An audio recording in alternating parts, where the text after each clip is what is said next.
శ్రీనివాస్ గారు. హలో రవి గారు, చెప్పండి. శ్రీనివాస్ గారు నమస్కారం.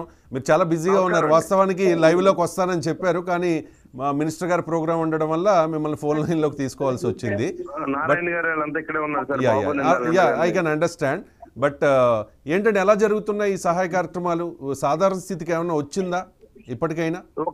ఇంకొక 2 డివిజన్లు క్లియర్ అయితేనే కానీ సాధారణ స్థితికి రావద్దండి. 62, 63 డివిజన్లు ఇంకా వాటర్ ఉంది.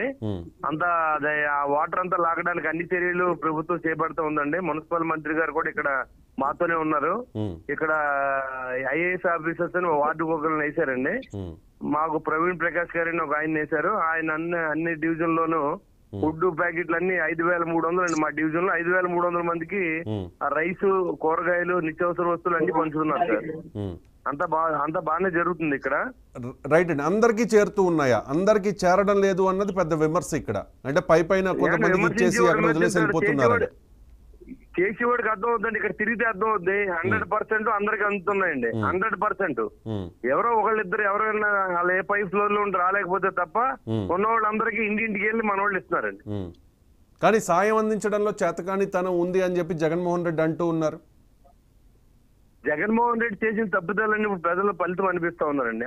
అసలు బుడవేరు మ్యాన్ మేడ్ ఫ్లాట్స్ అంటాడు, బుడమేరు గేట్లు అంటాడు. అతని గురించి మాట్లాడుకుంటూ టైం వేస్ట్. 5 సంవత్సరాలు ముఖ్యమంత్రిగా చేసి, అది 5 సంవత్సరాలు ఫోర్ లీడర్ గా చేసి ఈ రాష్ట్రం గురించి ఏం తెలియని వ్యక్తిని ఆ రోజు ఎన్నుకుని చేసిన తప్పుకి ఇవాళ మేమంతా అనిపిస్తా ఉన్నాండి. ఇవాళ నీకు ఇలాంటప్పుడు రాజకీయం ఎత్తుకోకు, శవాలను ఎత్తుకోకు.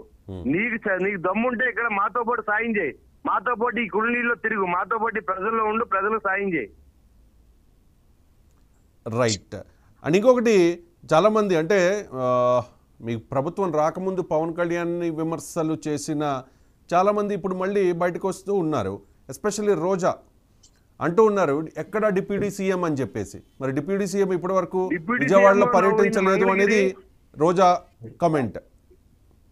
ఆయన ఇక్కడే ఉన్నారు సార్. ఆయన అన్ని మానిటరింగ్ చేస్తా ఉన్నారు, డబ్బులు ఇస్తా ఉన్నారు. ఆయన సొంత డబ్బులు 6 కోట్లు ఇచ్చారు. రోజా గారు ఏమి ఇచ్చిందండి? రోజా గారు ఏమైనా రూపాయి దానం చేసింది? ఇంట్లో డబ్బు పట్టుకెళ్తాం కానీ ఇక్కడ ప్రజల డబ్బులు తినేస్తాం కానీ ఎవరికన్నా ప్రజలకు ఏమైనా చేశారా గడిచిన 5 సంవత్సరాలు? ఏమండి, చేతకాని వాళ్ళు విమర్శిస్తారు, చేతనయ్యి సాయం చేయని వాడు సాయం చేస్తాడు. వాళ్ళు చేతకాని వాళ్ళు కాబట్టి 5 సంవత్సరాలు ఈ బుడమేరు ములుకొచ్చిందంటే కారణం కొల్లేరు ప్రాంతం అంతా ఆక్రమణకు గురైంది. రాజకీయ నాయకుల గుప్పిట్లో ఉంది. అక్కడ అన్ని కూడా మొత్తం చెరువులు తవ్వేశారు. నీళ్ళు అటు వెళ్లకుండా ఈ డైవర్ట్ అయిందండి. మ్యాన్ మేడ్ తప్పితం అంటే దీనికి గేట్లు అవి ఏమి ఉండవండి. ఆయనకి ఏం మాట్లాడుతున్నాడు? ఆ బుడమేరు గేట్లు ఏంటండి? గేట్లు ఎత్తేసి జనం మీదకి వదిలేశారని చెప్తున్నాడు. అది ఎక్కడ న్యాయం ఇది? ఆయన విమర్శల గురించి మనం టైం వేస్ట్ చేసుకుంటాం. మీ టీవీకి వేస్ట్, మాకు కూడా వేస్ట్. మేము సహాయ కార్యక్రమాల్లో ఉన్నాం, జనంలో ఉన్నాం, జనంతో ఉంటాం, వాళ్ళ కష్టాల్లో ఉంటాం. అంతే, దట్స్ ఆల్. ఇంకా వాళ్ళ గురించి మాట్లాడి టైం వేస్ట్ చేయదలుచుకోలేదు రవి గారు. Thank you. రైట్ అండి, థ్యాంక్ యూ సో మచ్ అండి. చాలా బిజీగా ఉన్నారు మీరు, నేను అర్థం చేసుకోగలుగుతాను. మీరు సహాయ కార్యక్రమాల్లో బిజీగా ఉన్నారు.